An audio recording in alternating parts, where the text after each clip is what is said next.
Chapter 25. The Listening Wall. McMurdo's lights were dying one by one. Volkov moved through the corridor by headlamp, boots cracking frost that glittered like glass.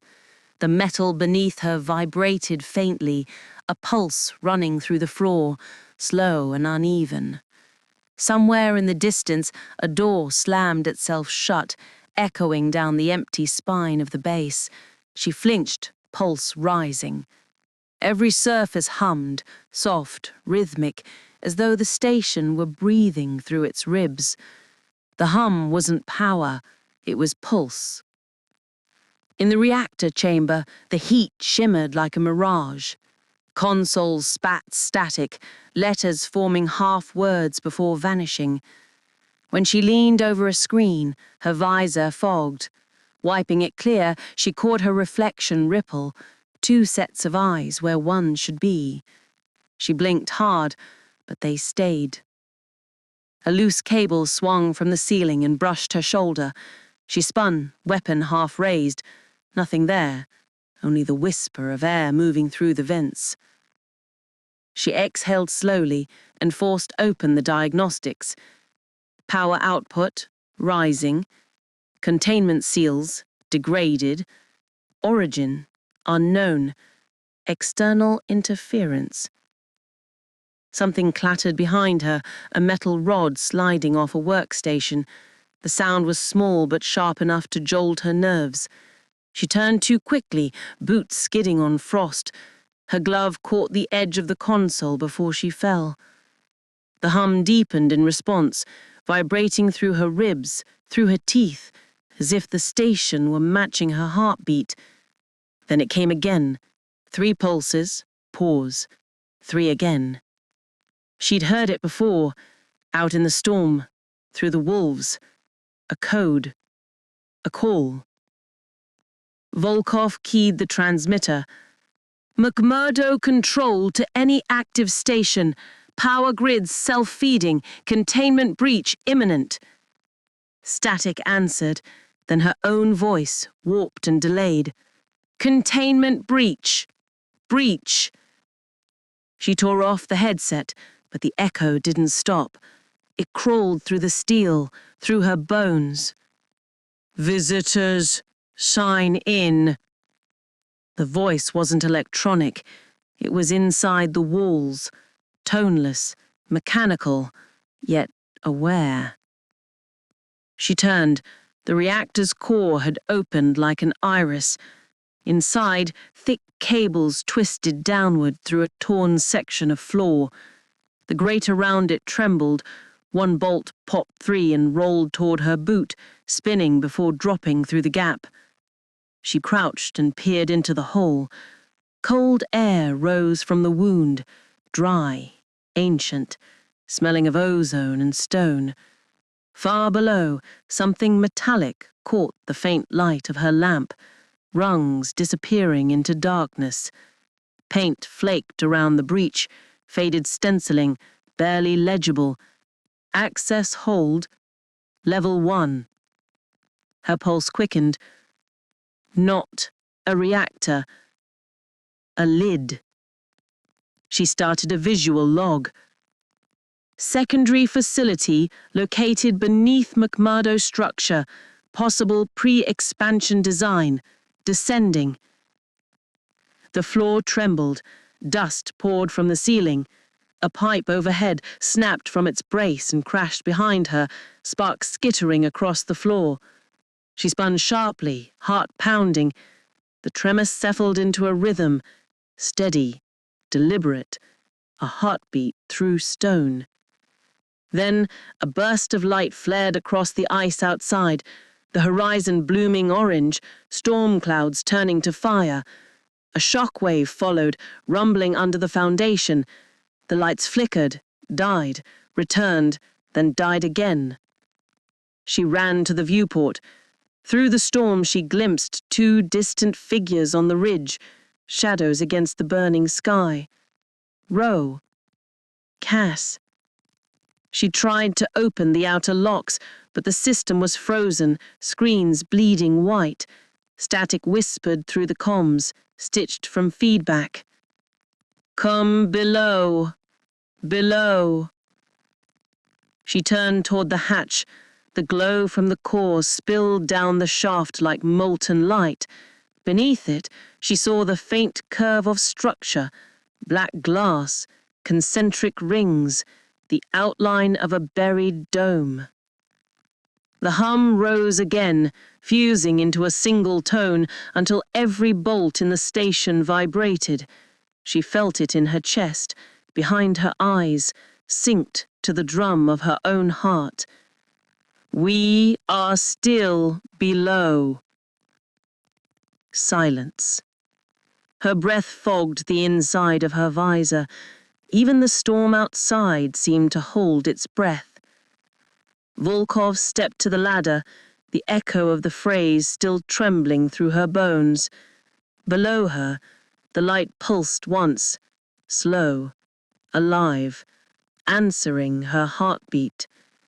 She hesitated, then followed it down. Chapter 26. After the Fire. Kira came to inside a world of light and noise. The snow around her glowed faintly orange, melting from the heat still bleeding up through the crater. Her helmet display blinked red across the visor. The air was thin and full of ash. She tried to stand and nearly fell again. Nico?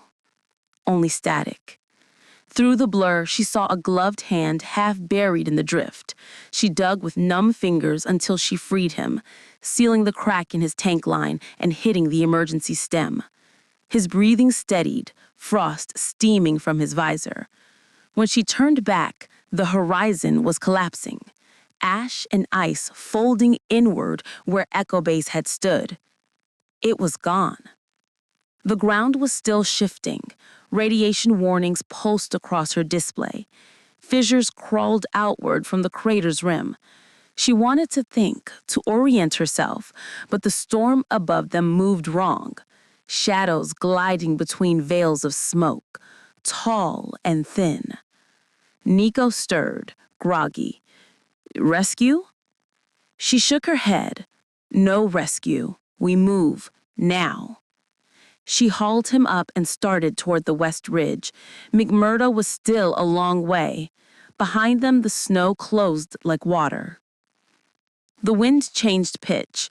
No longer wind at all. It became guttural, rising in drawn-out howls that rolled across the plain. Not animals, not machines. Nico froze, weapon raised. Great. More ghosts. Kara drew her sidearm, eyes scanning the fog. A shape darted forward. Too fast, too tall. She fired. The blast carved a glowing arc through the snow. The figure staggered, then reformed as the blizzard closed again. Nico's taser cracked blue, catching two silhouettes in its arc, human shapes, before the dark swallowed them. 5 more forms appeared, weaving through the snow like dancers. Kira emptied her clip. Nico's arcs flared again. For a heartbeat, the wind thinned and faces surfaced in the haze. Cass, Roe, Lang. Familiar eyes staring from the fog. Kira's breath caught. "No!" The figures froze mid-step, then folded inward, flesh liquefying into black glass matter that hissed as it sank into the ice. Silence followed, then the wind returned. "They looked like us," Nico said, voice shaking. Kira nodded, gun trembling in her grip. "They were listening. They learned our shapes." They ran. The ridge behind them moaned and slid apart, ice collapsing in a low, thunderous groan. Kira's oxygen light flashed red. Nico pulled her forward, both tethered by the same line. The howls faded, replaced by a deep hum rising beneath their boots. Every few steps, the vibration synced to their heartbeats. A rusted crawler loomed out of the storm, half buried in snow. They forced the hatch and stumbled inside, sealing it against the wind. The heater cell coughed to life, barely warm. Her hands shook too much to reload. They weren't alive, she whispered. They were copies, Nico said. Just like that team from that Myrtle that took Lang. Just like Lang himself. What the hell was that? He said again. It was like our people, or at least they looked like them. He swallowed hard. They can take shapes now. A hiss cut him off. Volkov's voice spilled through the static, warped and distant. Containment, breach. Then Kira's own voice followed, echoing back a heartbeat late. She shut the radio off. The echo didn't stop. It kept resonating through the crawler's hull, faint and rhythmic, as if the metal itself were carrying it. When the storm eased, they pushed on. The landscape had changed. Rows of toppled antennas stretched across the plain, each mass trembling in the same 3-beat rhythm. Kira crouched, pressing a gloved hand to the metal. The pulse climbed through her palm, into the ground, up her arm. It found her heartbeat and matched it. It's not local, she said quietly. It's everywhere. The whole network is alive. Their oxygen was almost gone when they saw the beacon, McMurdo's perimeter light, faint through the drift. Relief hit, then froze in her chest. The glow came not from above the snow, but beneath it. The hum deepened, echoing like a buried heartbeat. Kira dropped to one knee and pressed her glove to the ice. It's awake. For a heartbeat, the world held still.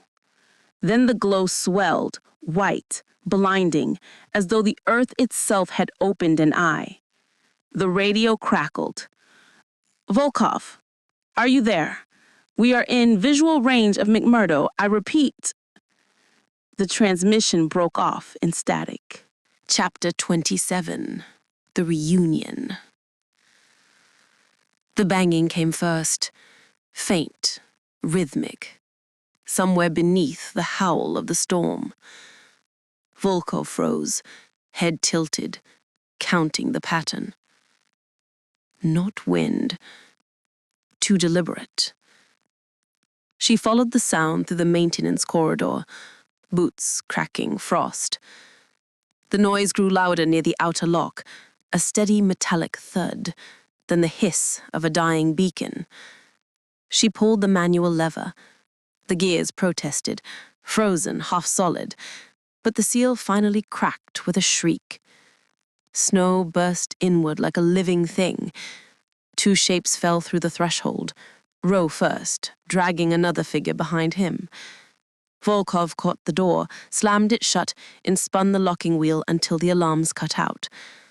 Silence filled the chamber, thick and pressurized. Roe collapsed against the bulkhead, panting, visor fogged white. The other, Cass, slid down the wall, clutching her left arm. The sleeve was dark with frozen blood. Volkov dropped to her knees beside her. Cass, talk to me. How long were you out there? Cass's voice came thin through cracked lips. Since the blast. Roe leaned back, coughing. She walked half of it. I just followed the light. Volkov toggled her wrist scanner. Vital signs, erratic but stable. Cass's pupils flicked under half lids. Her jaw muscles trembled. Roe muttered, "No wonder she's stressed." Volkov pulled a syringe from her belt, thumbed the dial to minimum dose. Hold still. The sedative hissed softly as it entered Cass's arm. Her breathing evened out. Better? Cass nodded weakly. Yeah. She looked down at the tag hanging from her collar. I thought I left this in Echo. Roe froze. You did, he said. I found it in the snow outside, hours after you were gone. Cass stared at the tag, then at Roe. The color drained from her face. "Ro," she whispered. "What the hell is going on?" He didn't answer. He never lost her gaze. For a moment, none of them spoke. The only sound was the deep hum rising through the floor plates, steady as a heartbeat. They moved together through the corridor, past dead terminals and the smell of cold metal. The emergency lights painted everything in shifting amber, flickering like candlelight on ice. "Generators still running?" Ro asked. "Auxiliary only. Main grids unstable." Cass kept close behind, her steps uneven but determined. Her eyes darted along the walls, tracing condensation that pulsed to the rhythm underfoot. The command room waited at the center of the dome, half lit, half shadow. Frost veined the console screens. Volkov wiped one clean with her sleeve, coaxing a flicker of data to life. "Sit," she told them. "Start from the beginning." Volkov eased into the nearest chair. "Echo's in trouble," she said quietly. "I heard Kira and Nico on the radio a while back." Ro looked up. "What kind of trouble?" She hesitated. "Couldn't tell. The signal broke up. Something about a breach." Ro's jaw tightened. The image came back. The orange glare on the horizon, the ground trembling under his boots. "I saw it. The whole ridge lit up. It wasn't a storm. It was an explosion." Cass turned toward them, voice barely a whisper. "Then they're gone." "Kira!" Cass gasped, as if the name itself could pull her back through the static. None of them said it, but they all understood whatever had taken Echo wasn't finished. Volkov studied Cass for a long second, then nodded. "You did the right thing, leaving when you did." The lights flickered. All three looked up. A relay snapped somewhere down the hole. A door cycled open and closed twice, then stuck half shut. Volkov killed the main power switch. The hum of the turbines dropped to a low, physical vibration. Ro exhaled slowly. "It feels like the base is breathing. Or remembering," Volkov said. Ro rummaged in his pack, found this, on the way in, a small data block, half melted, stamped with an Echo registry code. Cass blinked. "That's one of McMurdo's storage cores."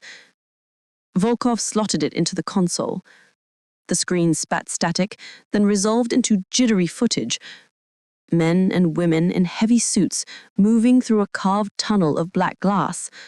One held a scanner, tracing slow arcs across the walls.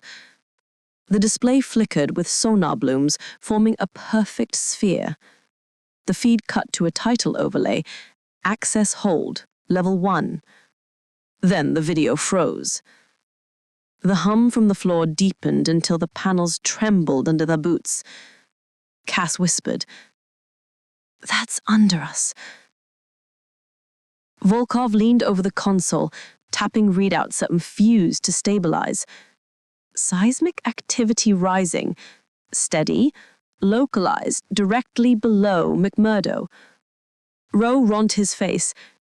"If it's down there, we shut it off before it opens itself." Cass's voice steadied. "We should see what it is first." Volkov looked between them. "Whatever this place is, it's waking up, and I don't think we want to be here when it does." Preparation became muscle memory. Volkov unlocked the weapons locker. 3 rifles, 4 flares, 1 half-charged plasma cutter. She rebandaged Cass's shoulder and checked the sedative timer. Ro rigged a manual line to the freight lift, rerouting what little power remained to the shaft lights. The base creaked around them, shifting as if the ice outside pressed closer every minute.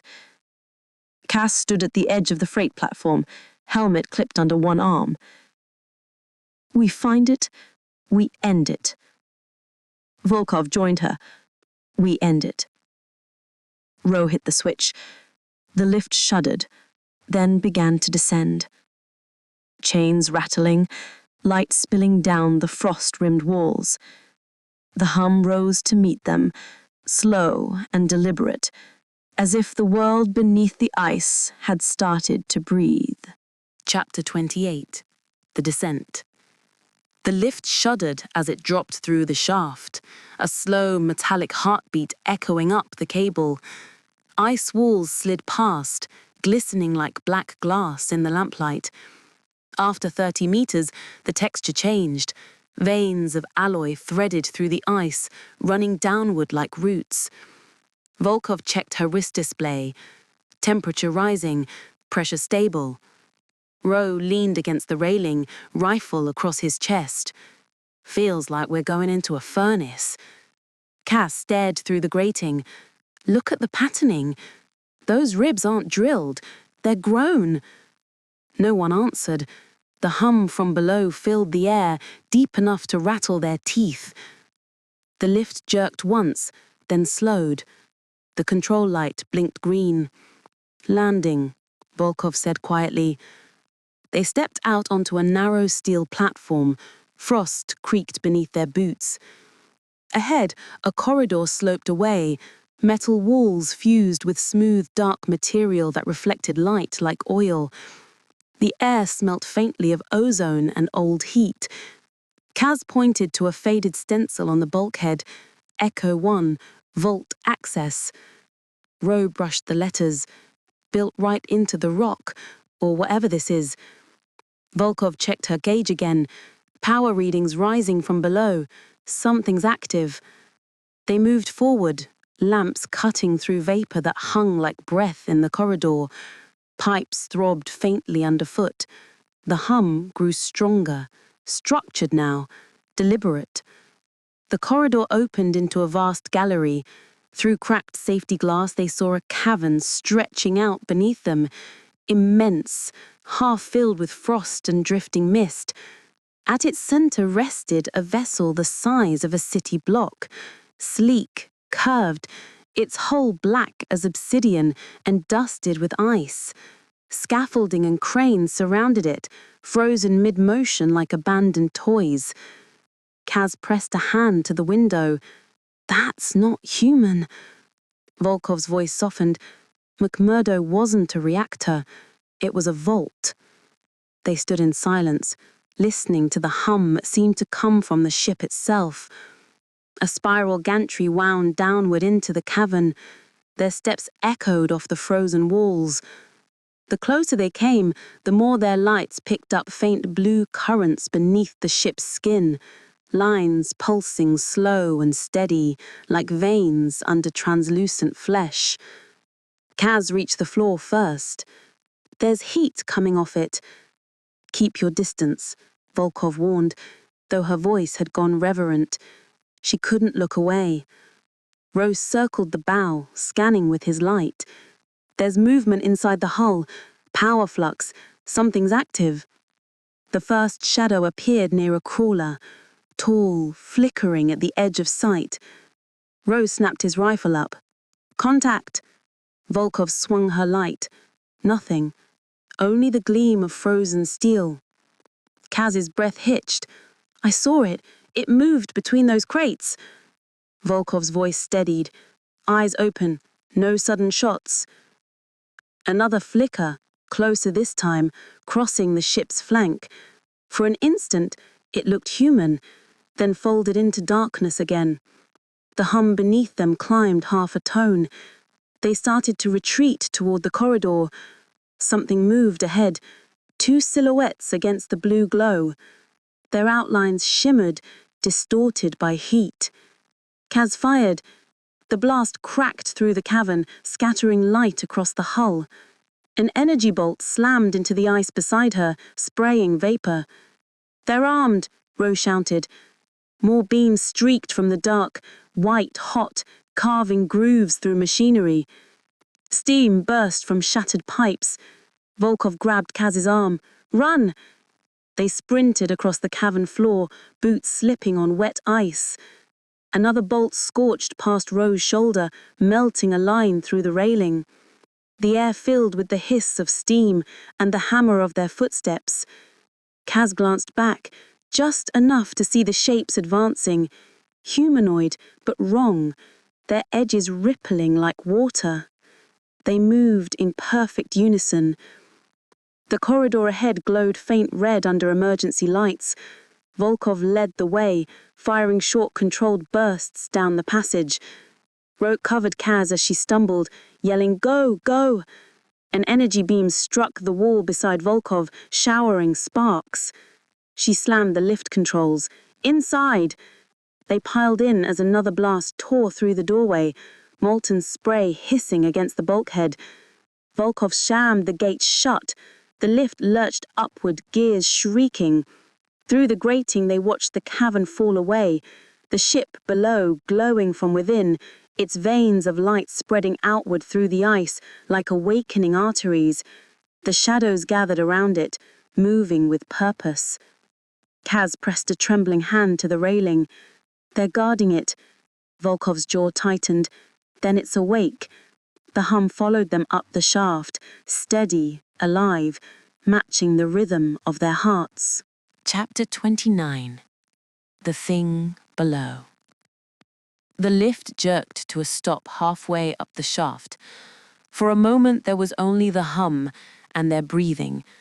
Then the lights died. Ro slammed a fist against a panel. "We've lost main power." Volkov's voice cut through the duck, calm but sharp. "Manual override. Go." They forced the inner hatch and climbed out into a maintenance bay. Steam rolled in waves from cracked conduits. The air was wet and metallic, vibrating with that same rhythm that had followed them since the cavern. 3 beats. Pause. Repeat. Cass steadied herself against the wall. "It's inside the grid." "Move," Volkov ordered. The corridor ahead flickered between red and black. Condensation ran down the walls in thin streams, pooling across the floor plates. Their boots left prints, and then a second later, the same prints appeared beside them, running the other way. Ro froze. Movement. A figure stepped from the smoke. His height, his gear, his gait. The same burn mark across the chest plate. "Hold fire," Volkov said, though her hand hovered near the trigger. The copy raised its rifle. Ro didn't wait. 3 bursts ripped through the dark, slamming the thing backward. It staggered once, then came apart. Liquid metal peeling from a hollow shell, collapsing into a twitching puddle that reflected all 3 of them in warped angles. Cass's voice trembled. "That was you." Ro wiped his visor. "Not anymore." They pushed deeper into the lower corridor. Alarms wailed above, muffled by the thick air. Frost melted from the ceiling in sheets. Droplets hissed where they hit hot metal. At the next junction, Cass knelt by the residue of the fallen mimic. It still pulsed, tiny flashes flickering inside like sparks under glass. "It's copying patterns. Every time we fire, it learns." Volkov stared at the walls. The reflections no longer matched their movements, each one a fraction too slow. The base groaned. A deep crack rolled through the floor. Red lights flared, bright enough to burn shadows into their visors. From every doorway along the hall, something began to move. Figures forming out of the wet sheen on the walls, faces half-shaped, bodies still liquid. "Back!" Volkov shouted. The first creature reached for her. Its hands split open, unfolding into glassy threads. She fired point blank. The shot punched a hole straight through, but the fragments stayed alive, crawling back together. Rose struck a flare and slammed it to the wall. The magnesium hissed white. The creature recoiled, shrieking without a mouth. "Fire hurts," he yelled. "Then burn them," Volkov snapped. They ran. The tunnel twisted, lights strobing with every step. Behind them the shapes followed, half running, half flowing, footsteps perfectly in sync. Cass hurled a thermal charge. The blast filled the corridor with blue fire and freezing vapor. For a heartbeat, silence. Then movement again. Closer. Many. Rose's voice crackled through the comm. "They're everywhere! Ladder shaft! Up!" The freight chamber was half collapsed, steam pouring from ruptured vents. The lift hung above, cables swaying like vines. They climbed through the mist, hands burning on the heated rungs. Cass slipped, Rogue caught her harness and hauled her higher. Below, a single mimic crawled up the wall, its face shifting through their own. Volkov's eyes, Rose's mouth, Cass's whisper, "Wait." Ro yanked a flare from his belt and dropped it. The creature reached and burst in light, molten spray hissing into the fog. They reached the upper bay. Volkov shoved the manual wheel with both hands, locking it once, twice, until the bolts clang home. Steam roared through the seams, then stopped. Cass sank against the bulkhead, shaking. "Tell me that's done." Volkov leaned on the wheel, helmet off, breath loud in the still air. "We didn't kill it." Road turned, rifle raised.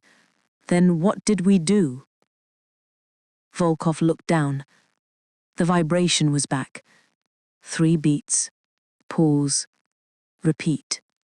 Strong enough to ripple the water pooled at their feet. "We shut the door," she said quietly, while it's still breathing. No one spoke. The lights steadied to dim red. Through the walls, far below, the hum kept time, like something remembering their footsteps.